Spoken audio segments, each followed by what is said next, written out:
ఈ దేశంలో ఉండి ఈ దేశం తిండి తినుకుంటూ ఈ దేశ ప్రజాస్వామ్యం మీద విశ్వాసం లేనటువంటి కొన్ని ఎర్ర జెండాలు, కొన్ని పచ్చ జెండాలు, కొంతమంది ప్రొఫెసర్లు, కొంతమంది వకీళ్లు, కొంతమంది జర్నలిస్టుల ముసుగులో కూడా ఒక్కొక్క ఎలుక కలుగులోంచి పొగ పెడితే బయటకు వచ్చినట్టు బయటకు వచ్చి సన్నాయి నొప్పులు నొక్కుతున్నారు. ఒక ఆయన అంటాడు ఇప్పుడు యుద్ధం అవసరం అంటాడు, ఇంకొక ఆయన అంటాడు ఉగ్రవాదానికి మానవ హక్కులు లేవా అంటాడు, ఇంకొక ఆయన అంటాడు భారతదేశానికి తీవ్రమైన నష్టం జరుగుతుంది అంటాడు. దేశంలో ఉన్న సగటు ప్రజలు అడుగుతున్నారు, అని మీరు అన్నం తింటున్నా ఇంకేమైనా తింటున్నా అని అడుగుతున్నారు. మనుషులా పశువులా అని అడుగుతుంది. ఇది రఘునందన్ రావు ప్రశ్న కాదు. రఘునందన్ రావు అంటే మంచిగా అడుగుతాడు. ఇది సగటు భారతీయుని ప్రశ్న. ఈ దేశంలో ఉండి ఈ దేశం సొమ్ము తినుకుంటా ఈ దేశ పౌరసత్వాన్ని ఈ దేశ ప్రజాస్వామ్యాన్ని ఎంజాయ్ చేస్తూ ఒక్కొక్కరికి సన్నాయి నొప్పులు నొప్పుతుంది. ఒక ఆయన ఆర్టీఐ కమిషనర్ పదవి ఎక్స్టెన్షన్ చేయలేదని ఒకరికి బాధ కోపం మన మీద, ఇంకొక ఆయనకి ఎమ్మెల్సీ ఎక్స్టెన్షన్ చేయలేదని ఇంకొక ఆయనకు బాధ ఉంటుంది, ఇంకొక ఆయనకు మనం దిద్దుతందుకు ఒక ప్లాట్ఫామ్ కావాలని ఉంటుంది, ఇంకొకరికి ఎన్నడో వెళ్ళిపోయింది ఎలాగో వాళ్ళు కూడా వచ్చి మాట్లాడుతూ ఇవ్వాలి దేశం ముంగట్టు వచ్చి ఒక సీట్ గెలవలేని వాళ్ళు కూడా. ఇట్లా రకరకాల వ్యక్తులు వచ్చి రకరకాల సన్నాయి నొప్పులు వస్తుంది. వీళ్ళందరి బాధ ఏంది? ఉగ్రవాదం నేరేస్తే కడుపు వస్తుంది, ఉగ్రవాదుల్ని మీద దాడి జరిగితే వీళ్ళకి బాధ అనిపిస్తాం. మరి అదే ఉగ్రవాదులు మన దేశంలో అడుగు పెట్టి ఇంతకాలం మీరు చెప్పినటువంటి the so called pseudo secular మేధావులారా ఈ దేశంలో అడుగు పెట్టి ఈ దేశ ఆడబిడ్డల్ని వాళ్ళ కళ్ళ ముందు బట్టలు ఇప్పించి నీదే మతమని అడిగి కల్మా చదువుమని అడిగి చదవకపోతే నువ్వు హిందూ అని నిర్ధారించి వాళ్ళ ముందే వాళ్ళ భక్తుల్ని చంపుతుంటే ఆ రోజు ఎడదచ్చి ఈ మేధావులంతా ఈ మేధావులకు ఆ రోజు జీతం అందుతలేదని మాట్లాడలేదా?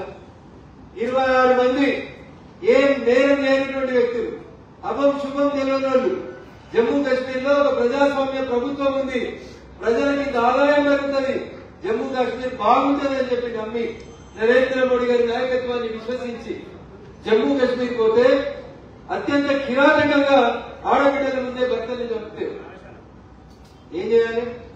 ఏ దేశమైనా ఏం చేస్తుంది? ప్రపంచ చిత్రపటంలో ఒక దేశం ఉంటుంది, దాని పేరు ఇజ్రాయిల్. మీ ఖమ్మం జిల్లా అంతా కూడా ఉండదు.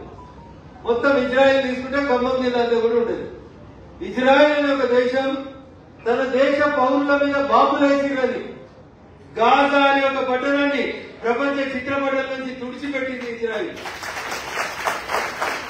ఇజ్రాయిల్ మొత్తం కొడితే ఒక జిల్లా అంటుంటారు తెలంగాణలో ఉన్న పాత జిల్లాలు, కొత్త జిల్లాలు కాదు, పాత జిల్లాలలో ఒక జిల్లా సైజు ఉంటుంది ఇజ్రాయిల్. నా దేశంలోకి వచ్చి నా దేశ పౌరుల మీద బాంబులేస్తామా అని చెప్పి ప్రపంచ చిత్రపటంలో గాజా అనే దేశం లేకుండా గాజా అనే పట్టణాన్ని లేకుండా తుడిచిపెట్టింది ఇజ్రాయిల్. ఇది మనం ఏం చేయాలి? అమాయకులైన ఆడబిడ్డలు కాళ్ళకు పారాన్ని ఆరగంటే ముందే వాళ్ళేదో ప్రకృతి సౌందర్యాన్ని ఆరాధిద్దాం, జమ్మూ కాశ్మీర్ కి మెయిన్ ఆరాధ్యమైనటువంటి టూరిజం ఎంకరేజ్ చేద్దామని చెప్పి గత 2 సంవత్సరాలుగా ప్రజల చేత ఎన్నుకోబడినటువంటి ప్రజా ప్రభుత్వం ఉంది, నరేంద్ర మోడీ గారు మా ప్రధానమంత్రి ఉన్నారనే విశ్వాసంతో అక్కడికి పోతే అక్కడికి వచ్చినటువంటి ఉగ్రవాదులు వాళ్ళు చేసినటువంటి పైశాచికానికి భారత్ జవాబు చెప్తుంది తప్ప భారత్ ఎవరి మీద యుద్ధాన్ని ప్రకటించలేదు. భారత్ నిజంగా యుద్ధం చేయాలనుకుంటే ఏ సార్ టెల్లింగ్ ఓపెన్లీ భారత్ నిజంగా యుద్ధం చేయాలనుకుంటే 1971 లాంటి యుద్ధం ఉండదు. 1971లో సాగు దెబ్బ తిన్న తర్వాత కూడా పాకిస్తాన్ కి సోయి రాలే, స్పృహ రాలే. నిజంగా భారతదేశం యుద్ధం చేయాలనుకుంటే ఈ రోజు ప్రపంచ చరిత్రలో చిత్రపటం నుంచి పాకిస్తాన్ అనే దేశం అడ్రస్ లేకుండా గల్లంతైంది. కాబట్టి ఏ భారతీయుడు అట్లా చేయాలని కోరుకుంటలేరు, నేను కోరుకుంటలేను, మన నాయకుడు నరేంద్ర మోడీ గారు కూడా కోరుకుంటలేరు. ఏం కోరుతున్నాం మనం? మన మీద దాడి జరిగిన తర్వాత సుమారు 14 రోజులు భారత ప్రభుత్వం నరేంద్ర మోడీ గారి నాయకత్వంలో ఎదురు చూసింది. పాకిస్తాన్ తన తప్పు తెలుసుకోవాలని, తీవ్రవాదులకు ఆశ్రయం ఇయ్యొద్దని, తీవ్రవాదుల్ని ఏరేయాలని, వాళ్ళ పేర్లు అడ్రస్లు అన్ని ఎక్కడెక్కడ ఉంటున్నారో మనకు తెలిసినప్పటికీ కూడా పక్కలతోటి పంచాయతీ ఎందుకని సమయంతో వెలిగితే ఇంకా దాడులు చేద్దాం, భారతదేశాన్ని బలహీనపరుచుదాం, అమాయకులైన ప్రజల్ని చంపుదాం అని పాకిస్తాన్ కుట్రలు చేసినప్పుడు తప్పనిసరి పరిస్థితులలో 14 రోజుల తర్వాత భారత సైన్యం ఏ ఆడబిడ్డలైతే అవహేళన చేసిరో ఇతర ఆడబిడ్డల నాయకత్వంలో పోయి ఉన్న ఉగ్రవాద స్థావరాలను ముట్టుకున్నాం తప్ప ఒక్క పాకిస్తాన్ ప్రజల్ని కూడా మనం చంపాలని కోరుకోలేదు, తప్పలేదు. ఇగో ఇది హిందూ ధర్మం గొప్పతనం. అహింసో పరమో ధర్మ అని చెప్పినటువంటి మనం ఆ ధర్మానికి ఇబ్బంది కలుగుతుంది అనుకున్నప్పుడు ఆయుధాన్ని చేతముందుమని శాస్త్రాలు చెప్తాయి. ఆ శాస్త్రం చెప్పిందే అవసరమైనప్పుడు శస్త్రం పట్టుకోమన్నాడు. రాముడు యుద్ధం చేసినా, కృష్ణుడు యుద్ధం చేసినా, కృష్ణుడు పాండవులతో యుద్ధం చేపించినా, ఏ అమ్మవారి గుడికి పోయినా మీకు వాళ్ళ చేతిలో కనబడేటువంటి ఆయుధాలు సాధ్యమైనంత వరకు అహింస కోసమే వాటిని వాడితే తప్ప ఇంకో దానికోసం కాదు. తప్పదు అనుకున్నప్పుడు, మన ధర్మాన్ని మన దేశాన్ని ఇంకెవరో ఏదో చేయాలనుకున్నప్పుడు తప్పకుండా ఆయుధం పట్టాల్సిన సందర్భం వస్తే బరాబరి పడతాం. ఆ తల్లి దుర్గా తల్లి వారసులుగా ఎక్కడికక్కడ ముక్కలు చెక్కలు నరకడంలో ఎక్కడ కూడా మనం ఎక్కిపోం. అయినా మన సైన్యం బలం తెలుసు, మన దగ్గర ఉన్న ఆయుధాల బలం తెలుసు, మన ప్రధానమంత్రి నరేంద్ర మోడీ గారి బలం తెలుసు. అయినా మనం ఒక్క పాకిస్తాన్ సివిలియన్ ని ఇబ్బంది పెట్టాలని మనం కోరుకోలేదు. ఏం చేసింది మన సైన్యం? పోయి ఉగ్రవాదాలకి షెల్టర్ ఇస్తున్నటువంటి 9 షెల్టర్లని ఉగ్రవాదుల ట్రైనింగ్ క్యాంపుల్ని మాత్రమే టార్గెట్ చేసి చంపేసి వచ్చింది తప్ప మనం ఎవరు సివిలియన్స్ ని ముట్టుకోలేదు. కానీ పాకిస్తాన్ కవ్వింపు చర్యలకు పాల్పడుతూ బార్డర్ మీద ఉన్నటువంటి అమాయక ప్రజల మీద భౌతిక దాడులకు దిగుతూ అనవసరమైనటువంటి కాల్పులకు తెగబడుతున్నప్పుడు ఏం చేయాలి? సమాధానం చెప్పాల్సినటువంటి అవసరం వచ్చింది భారత సైన్యానికి. వాళ్ళకు సంబంధించినటువంటి ఏ వెపన్, ఏ ఒక్క విమానం కూడా భారతదేశాన్ని సరిహద్దులు దాటి రావద్దని చెప్పి ఎక్కడికక్కడ బ్లాస్ట్ చేసిన చంపినది తప్ప మనం ఎక్కడ కవ్వింపు చర్యలకు పాల్పడలేదు. యుద్ధం మన నీతి కాదనుకుంటాం. కానీ మన సహనాన్ని, మన ఓర్పుని చాటగాని తనమనుకుంటే బరాబరి మీరు ఒకటి చేస్తే మాకు 10 చేసే సత్తా ఉంది. నేను మళ్ళీ చెప్తా ఉన్నా, ఒకవేళ భారత సైన్యం, భారత ప్రధానమంత్రి గిట్ట 20 పంచాయతీ చేయాలి పాకిస్తాన్ లాగా అనుకుంటే పాకిస్తాన్ అనేది 10 రోజులలో ప్రపంచ చిత్రపటంలో కనుమరుగైపోతుంది. యారులకు అవసరం లేదు మాకు. అయినా మీ జీవితం మీరు బతకండి, మా జీవితం మేము బతుకుతాం అనుకుంటున్నాం. ఇంకా ఇట్లే రెచ్చగొట్టే కార్యక్రమాలు చేసి భారత సైనిక స్థావరాల మీద దాడి చేస్తాం, భారత పౌరుల్ని కాల్చి చంపుతాం అని అంటే మాత్రం భారత సైన్యం భారతీయుల్ని రక్షించుకోవడానికి ముందడుగులో ఉంటుంది. 100% చేస్తాం. దీనిలో ర్యాలీ చేసింది రాష్ట్ర ముఖ్యమంత్రి. మేము కూడా భారత ప్రభుత్వానికి మద్దతు ఇస్తున్నాం.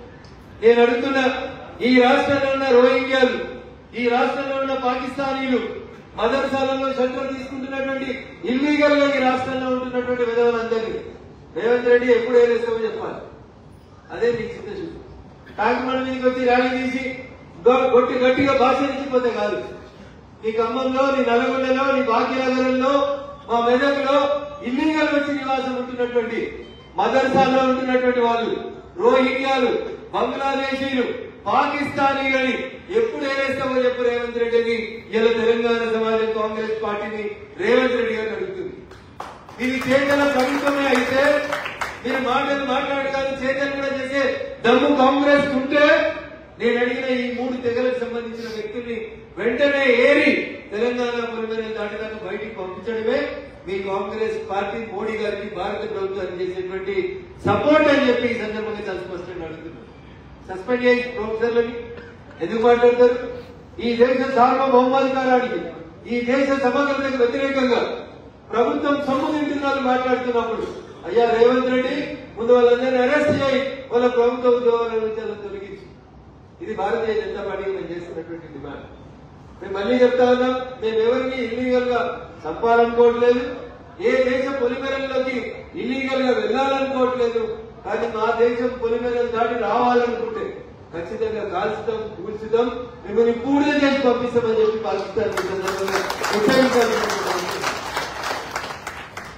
నిన్న ఒక ప్రొఫెసర్ మాట్లాడతాడు, మొన్న ఒక మేడం ట్వీట్ చేస్తుంది, ఇవాళ ఇంకొక ఆయన మాట్లాడతాడు. ఇట్లా రకరకాల పేర్లు పెట్టుకుని వస్తున్నటువంటి ఉగ్రవాదానికి అనుకూలంగా ఎవరు మాట్లాడినా అది దేశద్రోహం కిందికి వస్తాయి. సార్లు మీరు ప్రొఫెసర్లా, సార్లా, ఆర్టీఐ కమిషనర్లా నాకు సంబంధం లేదు. కానీ ఇట్లాంటి తప్పుడు కూతలు చూస్తే ఈ ప్రభుత్వం నరేంద్ర మోడీ గారి నాయకత్వంలో ఎవరిని వదిలిపెట్టదు.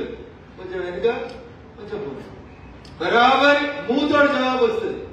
ఏ నోరైతే ఈ దేశానికి వ్యతిరేకంగా మాట్లాడుతుందో, ఏ నోరైతే ఈ దేశ సైనికుల మనోభావం దెబ్బతిన్నట్టు మాట్లాడుతుందో వాళ్ళకి ఖచ్చితంగా జవాబు ఇచ్చేందుకు భారత సైన్యం, భారత ప్రభుత్వం కూడా సిద్ధంగా ఉంది. కాబట్టి ఇప్పటికైనా చాలు, ఎక్కువ మాట్లాడారు, నోరు ముసుకుంటే ఇప్పటికైనా మీ ఆరోగ్యానికి మంచిదని చెప్పి ఈ సందర్భంగా తెలియజేస్తూ, వీళ్ళకి మన దేశం గురించి పట్టలేదు, కన్న తల్లికి పట్టించుకోరు వీళ్ళు, ఇళ్ళని ఎట్లా పట్టించుకోరు, ఇంట్లోండే తల్లికి పువ్వు పెట్టిన వాళ్ళు వీళ్ళు పక్క దేశం గురించి టెర్రరిస్టుల గురించి వంద మాట్లాడుతారు. అందుకని వీళ్ళు ఇంట్లో అన్నం పెట్టేటోళ్ళకి అయితే నాకు విజ్ఞప్తి మా మాతృమూర్తులు, వీళ్ళకి అన్నం పెట్టాలా ఇంకేమైనా పెట్టాలా దయచేసి మీరు ఆలోచించమని మా మాతృమూర్తులందరికీ ఈ సందర్భంగా విజ్ఞప్తి చేస్తాను. Thank you. ఈ